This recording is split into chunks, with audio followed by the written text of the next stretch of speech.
Наступит день, поднимутся знамена, и прогремит в Чечне российский гимн. Ассаламу алейкум, добрый день, дорогие друзья. Мы собрались здесь, чтобы в торжественной обстановке поднять наш гордый триколор. Мы празднуем День России, будучи полноправными гражданами этой поистине великой страны. Слово предоставляется заместителю мэра, руководителю аппарата мэрии города Грозного Бакаеву Ахмеду Балаудиновичу.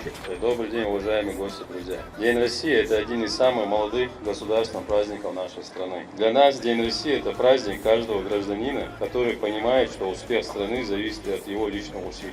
История нашего Отечества создавалась многими поколениями сильных, мужественных, талантливых людей. Одним из величайших государственных деятелей в истории современной России является первый президент Чеченской Республики, герой России Ахмад Хаджи Кадыров, да Аллах Поболдойчик. Искренность его намерений поверил первый президент России Владимир Владимирович Путин, оказав неоценимую поддержку в переломный момент в истории нашего народа. Сегодня путь Ахмад Хаджи достойно продолжает нынешний глава региона, герой России Рамзан Ахматович Кадыров, осознавая, что вопрос сохранения мира и благополучие играет особую роль для нашей республики. Он ведет непрерывную работу, направленную на защиту всех этнических и религиозных общностей. Жители нашего региона гордятся победами предков и достойно продолжают дело укрепления государства, приумножая славу и могущество России. В этот поистине всенародный праздник желаю всем россиянам новых достижений и побед на благо нашей великой державы.